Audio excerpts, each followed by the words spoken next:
बिस्मिल्लाहिर्रहमानिर्रहीम। अस्सलाम वालेकुम नाज़रीन, मैं हूँ इरफान हाशमी और आपको प्रोग्राम में खुश आमदीद कहता हूँ। तारीफ सिर्फ रब्बुल इज़्ज़त के लिए जिसकी तरफ हम सबको लौट कर जाना है और जिसके हुजूर हम सबको एक दिन पेश किया जाएगा। फिर इस प्रोग्राम शुरू करने से पहले मेरी तमाम दोस्तों से रिक्वेस्ट है कि आप इरफान हाशमी टॉक्स को जाकर ज़रूर सब्सक्राइब करें। एक नई डॉक्यूमेंट्री RSS के उन्वान पर हमने अपलोड कर दी है। पिछले 100 बरसों में RSS ने मुसलमानों को किस तरह टारगेट किया और RSS बीजेपी की एक प्रॉक्सी जमात है और कायदे आज़म मोहम्मद अली जिन्ना के जो कातलाना हमला प्लान किया गया, इसमें भी RSS मुलव्विस थी। इसे जाकर जरूर चेक कीजिएगा। व्यूअर्स, आपको खबर दें कि ईरान ने इसराइल की जारहियत का जवाब देते हुए एक बड़ी कार्रवाई की है और इसराइल एक बार फिर मिसाइल उसके ऊपर दागे गए हमलों में हैफा और तल अबीब को निशाना बनाया गया है। ईरान ने इसराइल के बड़े शहरों पर वसी पैमाने पर मिसाइल हमला किया है। हमलों में कम से कम 2 अफराद के जख्मी होने की इत्तलात हैं और जो बिल्डिंग्स हैं वो मलबे का ढेर बन गई हैं। ईरान के सरकारी खबरसां इदारे जो प्रेस टीवी की जानिब से जारी फुटेज में इसराइल के शहर हैफा में ईरानी मिसाइल गिरते हुए दिखाया गया। ईरानी मिसाइलों ने मकबूजा मगरबी किनारे पर वाक़या अलकाना नामी बस्ती के करीब भी हदफ को निशाना बनाया और जनूबी नेगुया के इलाके शुमाली जो शहर हैफा है इसमें भी मिसाइल हमलों की इतलात मौसूल हुई हैं। और व्यूअर्स, ये ऐसे वक्त में सब कुछ हुआ जब दुनिया इस बात पर इसराइल को और अमेरिका को कायल करने की कोशिश कर रही है कि जनाब आप पीछे हट जाएं, आप हमला करेंगे, आपको इसका जरूर ईरान की तरफ से जवाब दिया जाएगा। एक बहुत ही इंटरेस्टिंग पहलू व्यूअर्स इस पूरे सिनेरियो में नजर आया कि एक रजीम चेंज की कैंपेन शुरू की गई इसराइल की तरफ से और इसराइल की ये कोशिश थी कि लोगों को आयतुल्लाह खामनाई के खिलाफ भड़काया जा सके और जो इस्लामी हुकूमत है इसके खिलाफ लोग उठ खड़े हों। पिछले 40-50 वर्षों में तो हमने ऐसा होते हुए नहीं देखा, लेकिन रजीम चेंज के जरिए जो मॉडल इन्होंने, जो वेस्ट ने हमेशा मुस्लिम ममालिक के हवाले से अपनाया, ये चाहते थे कि इसी रजीम चेंज के मॉडल पर अमल करते हुए ईरान के अंदर क़यादत की तब्दीली और फिर लोगों को अपनी हुकूमत के खिलाफ खड़ा करके एक कमज़ोर हुकूमत बनाई जाए और उसे हम कंट्रोल करें। एक पपेट हुकूमत, एक प्रॉक्सी हुकूमत जैसी आपको अफगानिस्तान में नज़र आएगी, जैसी हुकूमत आपको शाम में नज़र आती है, इराक में नज़र आती है, लेकिन ऐसा नहीं हो सका। और वो ईरान जिसे आप भड़का रहे थे, आज जो मनाजिर देखे गए तेहरान में ईरानियों का मार्च और लाखों अफराद ने इसराइली हमलों और अमरीकी धमकियों के खिलाफ एहतजाजी मार्च किया। शुरा ने इसराइल और अमरीकी मुदाखलत के खिलाफ और अपने रहनुमाओं की हमायत में नारे भी लगाए। तो ये मुंह तोड़ जवाब था इसराइल को जो रजीम चेंज करना चाहता है ईरान के अंदर। अगर आप ईरान की तारीख उठाकर देखें और जिस तरह से शहादत इनको विरासत में मिली है, तो ये कौम कभी भी पीछे हटने वाली नहीं है। ये बाखूबी ईरान को जो ईरान की अब तक की जवाबी कार्रवाई है, अमेरिका को भी ये चीज़ बावर हो चुकी और इसके साथ साथ इसराइल को भी ये चीज़ बावर हो चुकी। सिर्फ 2 हफ्ते का वक्त मांगा गया है और अमेरिका इंतज़ार कर रहा है इन 2 हफ्तों में क्या होगा। मैं व्यूअर्स आपको ये खबर भी दे दूं और फिर कुछ अहम वीडियोज़ है वो भी आपके साथ शेयर करेंगे कि इस वक्त तल अबीब शहर के अंदर कोहराम बरपा है और जो मनाजिर और जो लोग इंटरेक्शन कर रहे हैं मीडिया से, क्या जज्बात हैं उनके, और बंकर्स के अंदर किस तरह से यहूदी कौम छुपने की कोशिश करती है, डरपोक कौम, और एक तरफ गजा के अंदर नहते बच्चों और फ़लस्तीनियों को इन्होंने अपनी जारहियत का निशाना बनाया, फस्तायत का निशाना बनाया। वहीं पर अब ये छुपते फिर रहे हैं और इनके जो चेहरों पर आपको इनकी बेबसी और जो कुछ इन्होंने, इनकी हुकूमत ने फ़लस्तीन के अंदर किया, आपको इसके असरात मिलेंगे और एक पछतावा आपके इनके चेहरों पर नजर आएगा। व्यूअर्स, ईरान का ज़ेर ज़मीन जोहरी प्रोग्राम तेहरान के जुनूब में एक पहाड़ी इलाके में ज़मीन की गहराइयों में मौजूद जोहरी अफजूदगी का एक मरकज़ ऐसा है जो ईरान के जोहरी अज़ाइम के लिए कलीदी हैसियत रखता है और इसराइल के अहम अहदाफ में से एक है। फरूद में मौजूद जोहरी मरकज़ असल में है क्या? दारुल हुकूमत तेहरान से तकरीबन 60 मील 96 किलोमीटर जनूब में फरूद के मकाम पर यूरेनियम की अफजूदगी का मरकज़ कुम शहर के करीब एक पहाड़ी इलाके में वाक़या है। फरूद का इमारती कॉम्प्लेक्स असल में सुरंगों का एक सिलसिला था जो ईरानी पासदान इनकलाब के ज़ेर इस्तेमाल था, लेकिन ईरान ने 2009 में यूरेनियम की अफजूदगी के कारखाने के वजूद को मगरबी खुफिया इदारों के इंकशाफ के बाद तस्लीम किया। इमारत 2 अहम सुरंगों पर मुश्तमिल है जिसमें यूरेनियम की अफजूदगी के लिए इस्तेमाल होने वाले सेंट्रीफ्यूजेस मौजूद हैं, जबकि इन सुरंगों के साथ साथ छोटी सुरंगों का एक जाल भी आपको मिलेगा। इस सारे इलाके को एक बाढ़ के जरिए महफूज किया गया और इसमें दाखिले का एक ही रास्ता है जिस पर शनाख्ती चौकी बनाई गई। اور یہ بھی خیال کیا جاتا ہے کہ یہاں 6 داخلی سرنگیں بھی ہیں جو زیر زمین کمپلیکس تک جاتی ہیں۔ اور امریکہ کی طرف سے یہ اعلان کیا گیا کہ ہمارے پاس ایسی ٹیکنالوجی موجود ہے، ایسے بام موجود ہیں جو زیر زمین بنکرز کو، بنکر شکن جو میزائل ہیں ان کے ذریعے ہم ٹارگٹ کریں گے۔ اب امریکہ کیا سوچ رہا ہے یہ صرف ڈونلڈ ٹرمپ جانتے ہیں، اور ڈونلڈ ٹرمپ نے کہا کہ میرے دل میں کیا ہے یہ میں جانتا ہوں اور کوئی نہیں جانتا، کیونکہ امریکی میڈیا اور اخبارات کی طرف سے یہ دعویٰ کیا گیا تھا کہ ایران کے خلاف کارروائی کی ڈونلڈ ٹرمپ نے باقاعدہ طور پر اجازت دے دی، لیکن اعلان ویسے نہیں کیا گیا۔ وہ تیار بیٹھے ہیں، ڈپلائمنٹ ہو رہی ہے اور کسی بھی وقت حملہ کیا جا سکتا ہے۔ اس وقت دنیا کہاں پر سٹینڈ کرتی ہے، دو ممالک، ان کی طرف سے ریئیکشن کیا ہے؟ فرانسیسی صدر کا ایک بیان، اور انہوں نے کیا کہا کہ فرانس اور دیگر یورپی طاقتیں ایران کو اسرائیل کے ساتھ بڑھتے ہوئے تنازع کے خاتمے کے لیے ایک جامع سفارتی حل کی پیشکش کریں گے، اور اس کے ساتھ ساتھ روس کی ثالثی کی پیشکش۔ روس یہ کہتا ہے کہ وہ ایران اور اسرائیل کے درمیان کشیدگی کے خاتمے کی غرض سے ثالثی کے لیے تیار ہے۔ وزارت خارجہ کے ترجمان نے یہ بھی کہا کہ مشرق وسطیٰ عدم استحکام اور جنگ کے گڑھے میں دھنس رہا ہے، اور کہا کہ ماسکو ان واقعات پر فکر مند ہے اور ثالثی کے لیے تیار ہے۔ دیکھیں، دو باتیں آپ نے یاد رکھنی ہے اس پورے سینیریو کے اندر کہ خدا نہ خواستہ اگر یہ جنگ سیکنڈ راؤنڈ میں داخل ہوگی جس میں امریکہ کا اس جنگ میں شامل ہونا، تو پھر اس خطے کے اندر ہر سپر پاور، ہر ملک کے لیے خطرہ ہوگا۔ ادھر سے امریکہ اپنے بامز کو ایران کے اندر وہ استعمال کرے گا، میزائل ٹیکنالوجی لانچ کی جائے گی، ڈپلائمنٹ ہوتی ہے، پھر اس کے اتحادی بھی اس جنگ کے اندر اتریں گے، اس کا ساتھ دیں گے، مجبوری ہے، دینا پڑے گا ساتھ۔ تو پھر دوسری طرف چائنا کیا سوچ رہا ہے؟ اسے بھی سوچنا پڑے گا کہ اس خطے کے اندر جو ہماری پوزیشن ہے اسے بہت بڑا خطرہ ہو سکتا ہے۔ روس بھی سوچے گا کہ ہم نے یوکرین کو اس پر حملہ کیا کیونکہ ہم یورپ کے اندر جانا چاہتے ہیں، نیٹو فورسز ہمارے خلاف ایک بہت بڑا خطرہ ہے۔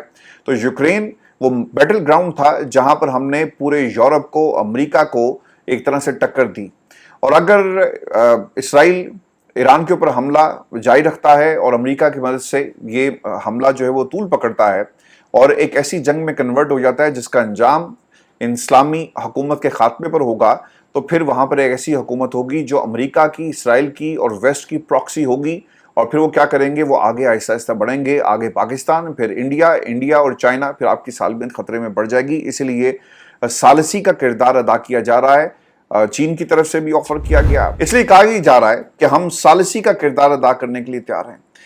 صحافیوں کو دھمکیاں مل رہی ہیں، یہ کوئی نیا کام نہیں ہے۔ دنیا میں سپر پاور ہو، کوئی چھوٹا ملک ہو، کوئی ڈکٹیٹر ہو، کوئی غیر جمہوری حکومت ہو، کوئی جمہوری حکومت ہو، جب آپ کو صحافیوں کی باتیں پسند نہیں آتی جو دنیا کو حقیقت دکھاتے ہیں، تو پھر ان کو دھمکیاں ملتی ہیں۔ اسرائیلی حکومت نے ایران کے میزائل حملوں کو روکنے میں ناکامی کا غصہ غیر ملکی میڈیا پر نکالنا شروع کر دیا جی، اور میزائل حملوں کی عکس بندی کرنے والے غیر ملکی صحافیوں کے خلاف تحقیقات کی دھمکیاں بھی دے دی ہیں۔ یعنی اسرائیل نفسیاتی جنگ ہار رہا ہے۔ تہران میں جشن کا سما، جبکہ اسرائیل چھپتے آپ کو یہ لوگ نظر آئیں گے، اور اسرائیلی بہت سارے ملک چھوڑ کر بھی جا رہے ہیں۔ اسرائیلی اخبارات کے مطابق ایران کے ساتھ جاری جنگ کے آغاز سے اب تک 8,190 اسرائیلی شہری اپنے گھروں سے بے دخل ہو چکے۔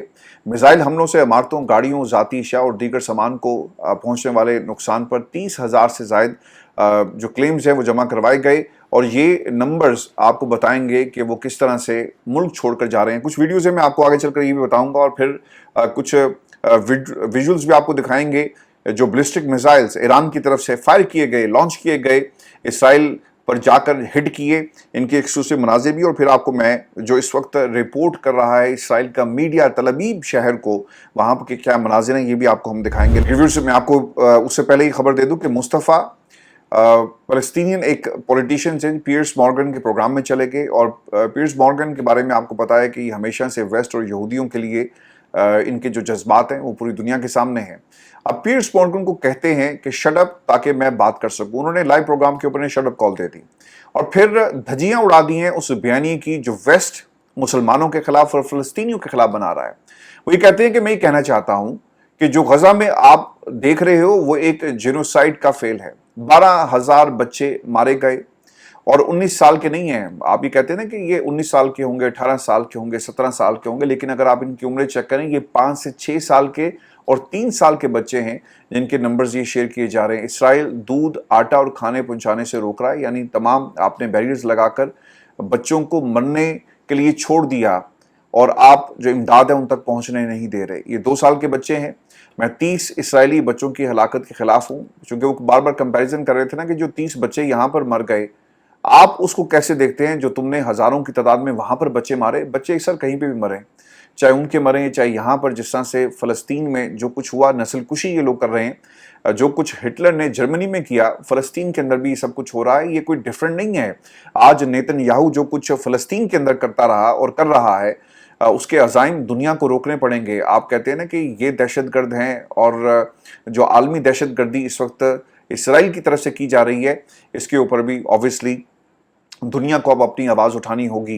फिर उन्होंने ये भी कहा कि कोई दुनिया में इसको जवाज नहीं बना सकता कि 30 बच्चों की हलाकत के बायस 12,000 दीगर फलस्तीनी बच्चों को मार दिया जाए। ये नाकाबिले कबूल है। तुम्हें असल अदाद-ओ-शुमार देखने चाहिए। 30,000 फलस्तीनी शहरी मारे गए, 72,000 जख्मी हुए। ये 4.5% आबादी है जो मारी गई।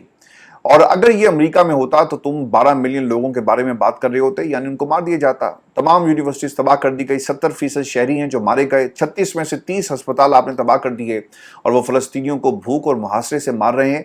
50,000 हामला खवातीन को जगह नहीं मिल रही जहां वो बच्चे पैदा कर सकें। ये वो मनाजिर हैं और वो जज्बात थे जो आज एक फ़लस्तीनी पॉलिटिशियन ने टीवी पर बैठकर पियर्स मॉर्गन को कहा कि अपनी बकवास बंद करो और देखो इन हकाइक को जिसको तुम छुपाना चाहते हो। 64,000 दूध पिलाने वाली खवातीन अपने बच्चों की मदद नहीं कर सकती। 347 मेरे साथी तिब्बी डॉक्टर्स और नर्सें मारे गए।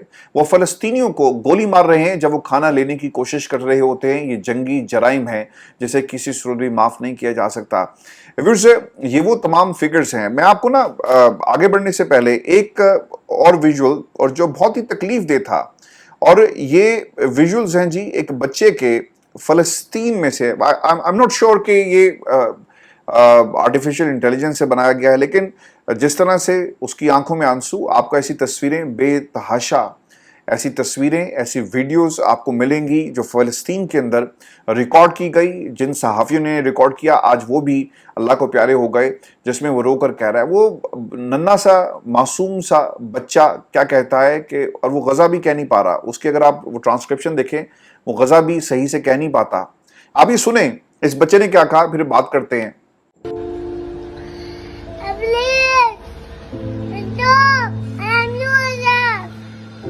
आपने सुना। अब मैं आपको एक और वीडियो दिखाता हूं जिसमें एक छोटी सी मासूम बच्ची पानी के लिए 2 गैलन जो उससे भी बड़े हैं वो उठाकर वो भाग रही है, और शायद इन बच्चों को जो उनका बचपन था वो रोटी तलाश करने में गुजर जाएगा। गोली से बचना कैसे है, भूख को कैसे मिटाना है, प्यास को कैसे मिटाना है, और जब भूख लगेगी तो तुमने क्या करना है, ये उनकी ट्रेनिंग हो रही है। ये 2-2, 3-3, 4-4 साल के बच्चे हैं जो अपनी इस उम्र के अंदर भूख से जंग लड़ रहे हैं। और नेतन्याहू जैसे जो लोग हैं जिन्होंने दुनिया के अमन को तबाह कर दिया, ये जंग उन लोगों के खिलाफ है। दुनिया में कहीं भी कोई इंसान मरता है ना, चाहे वो किसी भी मजहब से उसका ताल्लुक हो, किसी भी फिरके से ताल्लुक हो, किसी भी कबीले से उसका ताल्लुक हो, वो कोई भी जुबान बोलता हो, वो किसी भी रंग और नस्ल का हो, इंसानों का कत्ल इंसानों के ऊपर हराम है। आप अगर किसी से इख्तलाफ करते बैठकर बात करें, और अगर आप नहीं किसी के वजूद को तस्लीम करते तो फिर आपके खिलाफ जहाद होगा, और ये कुरान का फैसला है। व्यूअर्स, फ़लस्तीन के ये मनाजिर जो मैंने आपके साथ शेयर किए, मैं आपको ये बता दूं कि फ़लस्तीन एक्शन कारकुनान, फ़लस्तीन की हामी तहरीक है जी, फ़लस्तीन एक्शन के कारकुनों ने बरतानवी एयरफोर्स, रॉयल एयरफोर्स के ऑक्सफोर्डशायर में वाक़या एयरबेस RAF ब्रिजन नॉर्टन में दाखिल होकर वहाँ खड़े 2 तैयारों को नुकसान पहुँचाया।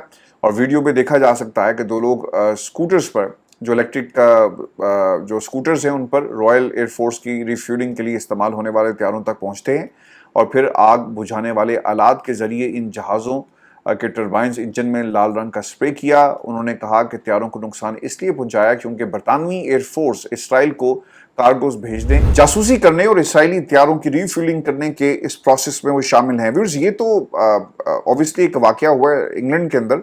एक और भी वाक़या, और ये वीडियो आप स्क्रीन पे देख रहे होंगे, ये UAE का त्यारा है जो पहुंचा है इसराइल में। दोनों इसराइल की और UAE के झंडे आपको नजर आ रहे हैं, और इत्तेहाद एयरवेज का ये त्यारा है जिसमें सामान मौजूद था। तिब्बी इमदाद इसराइल के लिए भेजी गई है UAE की तरफ से, और ये मुसलमान हैं जी। और ये कहाँ थे ये त्यारे जब फ़लस्तीन के अंदर पिछले कई दहाइयों से बच्चे भूख से मर रहे हैं।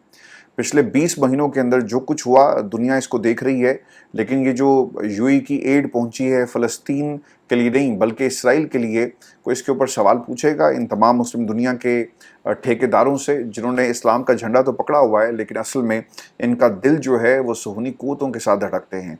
तो ये भी एक वीडियो जो है वो इस वक्त सोशल मीडिया पर शेयर हो रही है और लोग इसके ऊपर तनकीद कर रहे हैं। और इसमें आपको ये भी खबर दूं कि पाकिस्तान तहरीक इंसाफ का जो वफ्द है वो ईरानी सफारतखाने पहुंचा है, जहां पे उनकी सफ़ीर से मुलाकात हुई, ईरानी सफ़ीर से। इस वफ्द के अंदर असद कैसर, उमर अयूब, ताज गुल और बैरिस्टर गौहर जो इसमें शामिल थे, और फिर उन्होंने शोहदा के लिए दुआ मग़फ़िरत भी की है। इमरान खान की हिदायत के ऊपर ये वफ्द पहुंचा है और ईरान को किसी भी लम्हे पाकिस्तान तहरीक इंसाफ की के जो लोग हैं, जो क़यादत इस वक्त बाहर बैठी हुई है और ख़ान साहब जो जेल में हैं, ऑब्वियसली स्टेटमेंट्स आ रही हैं और ये हिदायत इमरान खान की थी, जिसके बाद ये वफ्द ईरानी कॉन्सुलेट जो है वो पहुंचा है। मैं आपको फिर से एक खबर इस हवाले से भी ये दे दूं और कुछ वीडियोस जो इस वक्त हमने आप तमाम दोस्तों के लिए इकट्ठी की हैं, वन बाय वन मैं आपको दिखाता हूं। जो बैलिस्टिक मिसाइल जिसका हमला हुआ ईरान की तरफ से और उसके बाद की सूरत हाल क्या है। इससे पहले ये बैलिस्टिक मिसाइल की वीडियो जो है उस तरह से मंजराम पर नहीं आई थी जब इसने लॉन्च किया गया, तो आप ये वीडियो देख सकते हैं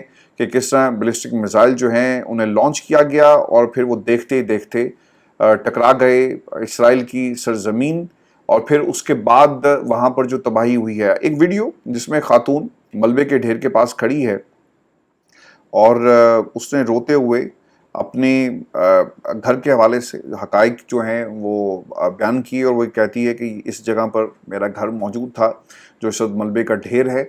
अच्छा, मुझे एक लम्हे के लिए ऐसा लगा जब मैंने इस खातून को रोते हुए देखा कि शायद ये गज़ा में खड़ी है और ये मंज़र गज़ा का है, और वो गज़ा के अंदर जिस तरह से फ़लस्तीनियों के ख़िलाफ़ जो इसराइली जारियत थी उसके ऊपर हो रही है। लेकिन जब मैंने गौर से देखा तो उसने जो उस पर टूटी फूटी अंग्रेज़ी में जो बात कर रही है वो कहती है कि यहाँ पर मेरा घर था और ये घर अब नहीं है और अब मुझे नहीं पता कि मैंने कहाँ जाना है। तो ये इस वक्त इसराइल के मनाजिर हैं, वो इसराइल जिसे अपनी ताकत के ऊपर बहुत गरूर था, वो लोग जिन्होंने कभी भी गज़ा के बच्चों के हवाले से बात नहीं की, आज उनका ये हाल हो रहा है। एक और वीडियो, इस वीडियो के अंदर जो वहाँ का जी टेलीविज़न चैनल है ILTV न्यूज़, इन्होंने पहली दफ़ा उन इलाकों का दौरा करवाया जो जिनको टारगेट किया है ईरान की तरफ से, और ईरान ने जिस तरह से कहा उस वादे को पूरा किया। और आप देख सकते हैं कि उस इलाके में जहां पर ये बैलिस्टिक मिसाइल्स हिट किए, बिल्डिंग्स मलबे का ढेर बन गई। कई बरस लग जाएंगे इन इलाकों को दोबारा से रिकंस्ट्रक्ट करने के लिए, रिहैबिलिटेशन। ये कहते थे ना कि अब तो ये मलबे का ढेर है और अब आप इस गज़ा को जो है दोबारा से रिकंस्ट्रक्ट नहीं कर सकते, करो तल अबीब को रिकंस्ट्रक्ट, तुम्हें दोबारा से इन बिल्डिंग्स को खड़ा करना पड़ेगा। इसराइली झंडे आपको जगह जगह नजर आ रहे हैं। अच्छा, इसमें जो सबसे इंटरेस्टिंग बात ये थी कि मलबे के ढेर पर उन्हें अपने ना इसराइली झंडे लगाए हुए हैं कि हाँ ये इसराइल है, ये इसराइल के झंडे हैं और ईरान ने इन इमारतों को हिट किया। चलें, कम से कम उन्होंने तस्लीम किया एक टनल के अंदर और अपनी जान बचाकर कई कई घंटे, यानी इनके घरों को टारगेट किया गया, उसके बाद इन इमारतों से नहीं निकले। फिर एक और वीडियो जिसमें आप लोगों को देख सकते हैं, खचाखच आपको लोग नजर आएंगे, भरा हुआ जी। ये एक बंकर है और बंकर में जाने के लिए लोग इंतजार कर रहे हैं और उनके पास और कई कई घंटे लोग इस पे कमेंट भी कर रहे हैं कि यार बाहर तो ठीक है ईरान हमला करता है, लेकिन कितनी देर तुम इन बंकर्स के अंदर छुप कर रहोगे, कभी तो बाहर निकलोगे। तो ये इस वक्त इसराइल की सिचुएशन है जो आपको वहाँ का मीडिया, इंटरनेशनल मीडिया ये तमाम चीज़ें नहीं दिखा रहा। हम कहते रहे ना कि PTI पे जुल्म होता था तो पाकिस्तान का मीडिया नहीं दिखाता है। पाकिस्तान ने इंडिया पर हमला किया तो इंडिया का मीडिया उन हमलों को नहीं दिखाता कि कितनी तबाही हुई है। तो यही सब कुछ इस वक्त इसराइल के अंदर हो रहा है, जो ईरान हमले कर रहा है और जो वहाँ के हालात हैं, जो बिल्डिंग्स के हालात हैं, इन तमाम हमलों को इसराइली मीडिया दिखाने नहीं दे रहा। एक और वीडियो, इस वीडियो के अंदर आप देख सकते हैं घर का मंजर है, एक खातून रो रही है, अपने घर के हालात बता रही है कि किस तरह बमों से हमला किया गया। फिर एक कैमरे के ज़रिए उसने इन जो अंदर की फुटेज थी उसको कैप्चर किया और फिर मुख्तलिफ कमरों से होते हुए जब वो बाहर आती है तो देखा जा सकता है कि सायरन बज रहे हैं और जो मिसाइल अटैक था उसके बाद की तबाही के ये मनाजिर हैं। इस बिल्डिंग को मुकम्मल तौर पर ईरान ने टारगेट किया और लोगों को पता चलेगा कि अपना घर छिन जाने का दुख क्या होता है, अपना घर तबाह हो जाने का दुख क्या होता है। اور اگر کوئی کہنا کہ ایران اس چیز کا ذمہ دار ہے، ایران ذمہ دار نہیں ہے بلکہ اسرائیل ذمہ دار ہے، اسرائیل کی وجہ سے سب کچھ ہوا، انہوں نے ایران کے اوپر جنگ مسلط کی، ان کا یہ خیال تھا کہ ایران کے اوپر جنگ مسلط کریں گے تو امریکہ ہمارے ساتھ ساتھ آ جائے گا، لیکن امریکہ کے اندر ڈونلڈ ٹرمپ کے اوپر بھی پریشر ہے اور اسے پیچھے رہنے کے لیے مکمل طور پر کہا جا رہا ہے۔ میں آپ کو ویورز ایک اور خبر بھی دے دوں، یہ بہت ہی اہم خبر ہے، ایک پورا نیٹ ورک ہے اور یہ نیٹ ورک افغانیوں کا تھا جو اسرائیل کے کہنے پر انڈیا کی آشیرواد حاصل تھی، ان کو ریکروٹ کیا گیا اور پھر انہیں استعمال کیا گیا ایران کے خلاف، اور ایک پورا نیٹ ورک انہوں نے بارود سے بھرا ایک ٹرک اس کو انٹرسپٹ کیا اور پھر اس کے بعد اس کو جو لوگ اس کو چلا رہے تھے ان کو بھی گرفتار کر لیا گیا۔ تو یہ جاسوسوں کا اور اس کے ساتھ ساتھ ایسے آپ کو بہت سے ٹرکس وہاں پہ ملیں گے جس کو دھماکہ خیز مواد سے بھر کر اپنے اہداف کی طرف جو ہے بھیجا گیا۔ جاسوسوں کا ایک بہت بڑا نیٹ ورک ہے۔ اور سے ایک اور ویڈیو، ایک لمحے کے لیے آپ کو ایسا لگے گا کہ یہ غزہ ہے، غزہ کے علاقے میں اسرائیل کی طرف سے حملہ کیا گیا اور اس کے بعد کے مناظر، لیکن یہ تل ابیب شہر ہے جہاں پر ایران کے کامیاب حملے اور اس کے بعد بلڈنگز جو ہیں وہ ملبے کا ڈھیر بنی ہوئی ہیں اور بڑی خوبصورتی سے ڈرون نے اس پورے منظر کو کیپچر کیا۔ اس میں تل ابیب شہر کی مختلف عمارتوں کے اندر یہ کاروائیاں ہوئی ہیں اور جو ریسکیو سروس ہے، گاڑیاں تباہ ہو گئی، ریسکیو سروسز آپ کو نظر آئیں گی اور بلڈنگز کے اندر جا کر یہ چیک کیا جا رہا ہے کہ کوئی وہاں پر ڈیڈ باڈی تو نہیں ہے، کوئی پھنسا ہو تو نہیں ہوا، اور یہ ریسکیو ورکرز وہاں پہ پہنچے ہیں۔ دوسری ایک ویڈیو کے اندر ایک اور اسرائیل کی تل ابیب شہر کے یہ مناظر ہیں، لوگ آپ کو سڑکوں پر نظر آئیں گے، ریسکیو سروسز بھی سڑکوں پر نظر آ رہی ہے، ایک پوری ایک رو ہے بلڈنگز کی جو تباہ ہو گئی ایرانی حملوں کے نتیجے میں، اور ایک اور بلڈنگ، اور کچھ نہیں چھوڑا، بہت غرور تھا ان تمام لوگوں کو اپنی طاقت کے اوپر، اور اس غرور کو خاک میں ملا دیا جی ایران نے۔ میں ویورز آپ کو نا ایک خبر یہ بھی دے دوں، اور حامد رضا صاحب کی ایک تقریر آج بہت ہی اہمیت کی حامل تھی، کیونکہ پاکستان تحریک انصاف کے خلاف اور خان صاحب کے خلاف نا ایک پروپیگنڈا ہو رہا ہے، اور پاکستان کی اسٹیبلشمنٹ مکمل طور پر اس حکومت کے ساتھ سنک ہے، امریکہ کے ساتھ بھی جو سنک ہو گئی ہے۔ اوبیسلی وہاں اس بند کمرے میں کیا طے پایا یہ وہی لوگ جانتے ہیں جو اس میٹنگ کے اندر موجود تھے۔ انڈیا میں اوبیسلی اس کے اوپر کچھ باتیں ہو رہی ہیں، لیکن کسی بھی ذرائع سے کنفرمیشن آپ کو نہیں ملے گی۔ اب خان صاحب کے اوپر جو تنقید کی گئی کہ دیکھیں انہوں نے کبھی بھی اسرائیل کے خلاف کوئی آواز بلند نہیں کی، تو پی ٹی آئی نے درجنوں جو ان کی سٹیٹمنٹس تھی ان کا ایک کولاج بنایا اور اسے اپنے میڈیا پر، سوشل میڈیا کے اوپر شیئر کر دیا۔ اب دوسرا جو سوال آج پارلیمنٹ کے فلور کے اوپر ایک حامد رضا صاحب سے رہا نہیں گیا، پارلیمنٹ کی فلور پہ وہ کھڑے ہوئے تو انہوں نے کہا کہ یار یہ تم بار بار کہتے ہو نا کہ عمران خان بیان نہیں دیتا، عمران خان کیوں نہیں بولتا اسرائیل کے خلاف؟ درجنوں سینکڑوں سٹیٹمنٹس موجود ہیں جس میں عمران خان نے اسرائیل کو بطور ریاست کبھی بھی تسلیم کرنے کے حوالے سے ہاں نہیں کی، بلکہ کہا کہ ہم اسرائیل کو ایک دہشت گرد ملک کہتے ہیں اور نیتن یاہو یہ دہشت گردی کر رہا ہے، اور اسرائیل نے فلسطین کے اندر جو کچھ کہا، جو کچھ کیا، ہم اس کی مذمت کرتے ہیں اور کرتے رہیں گے، اور ہم انہیں بطور ریاست کبھی بھی قبول نہیں کریں گے۔ یہ فلسطین کے اوپر قابض ہے اور انشاءاللہ بہت جلدی ان کا یہ جو قبضہ ہے اسے چھڑوایا جائے گا۔ اور دنیا کے مختلف پلیٹ فارم پر خان صاحب نے جا کر بات کی، انہوں نے ایک بات کہی، انہوں نے کہا جی کہ تانوں بہت شوق ہے نا کہ عمران خان بات نہیں کر رہا ہے، آپ ایسا کریں جی ایک موبائل لیں، ایک بندے کو بھیج دے جیل کے اندر اور عمران خان کا پیغام ریکارڈ کر کے لے آئیں۔ اگر آپ سمجھتے ہیں نا کہ عمران خان فلسطین پہ بات نہیں کرے گا، اسرائیل کے خلاف بات نہیں کرے گا، ایران کے خلاف جو حملہ کیا گیا اس پہ بات نہیں کرے گا، تو یہ بھی شوق پورا کر کے دیکھ لو، لیکن جو وہ ریکارڈ کروائے گا نا پھر تمہارے اندر ہمت نہیں ہوگی۔ اور پھر انہوں نے کہا کہ دیکھ لیتے ہیں کیا آپ کے اندر ہمت ہے عمران خان کے اس پیغام کو چلانے کی۔ تو سر ان کے اندر ہمت کہاں ہونی، انہوں نے کیسے یہ پیغام عمران خان کا چلائیں گے؟ جنہیں عمران خان کا موقف نہیں پتا وہ ایک عدد موبائل لے کر اڈیالہ جیل چلے جائیں اور خان صاحب کا موقف ریکارڈ کر لیں۔ یقین سے کہتا ہوں کہ ان کی ہمت ہی نہیں ہونی وہ بیان شیئر کر سکیں، چونکہ وہ موقف ہی اتنا سخت ہے۔ جنید اکبر صاحب نے جی کچھ باتیں کہی ہیں، یہ جو لوگ اسمبلی میں بیٹھ گئے، بھیجے گئے، ان کو پتا ہے کہ ووٹ ڈالنے والا اہم نہیں بلکہ ووٹ گننے والا اہم ہے۔ جس نے ان کو بھیجا ہے ان کی کوشش ہے کہ اس کو خوش کریں، اور بجٹ بھی اس کی ہی خوشی کے لیے، عوام کے اس بجٹ میں کچھ نہیں ہے۔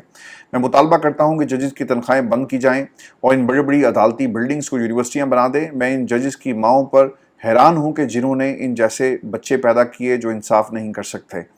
جن جنرلوں نے آج یورپ میں جزیرے خریدے ہیں وہ پختونوں کا خون بیچ کر خریدے گئے، اور جن مولویوں کے گھروں میں ٹاٹ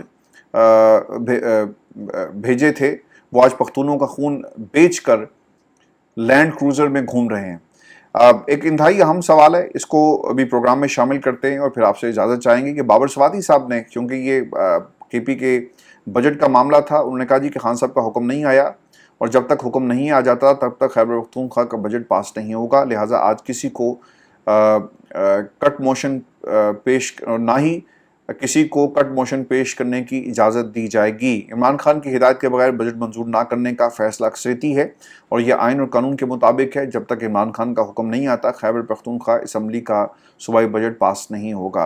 व्यूअर्स, एक वीडियो पैगाम भी जारी हुआ और वज़ीर आला अली अमीन गंडापुर ने एक वीडियो पैगाम भी इस हवाले से जारी किया था। तो व्यूअर्स, ये आज की हमारी वीडियो, अपने कमेंट जरूर भेजिएगा, चैनल को सब्सक्राइब करना मत भूलें। इजाज़त दीजिए, अल्लाह।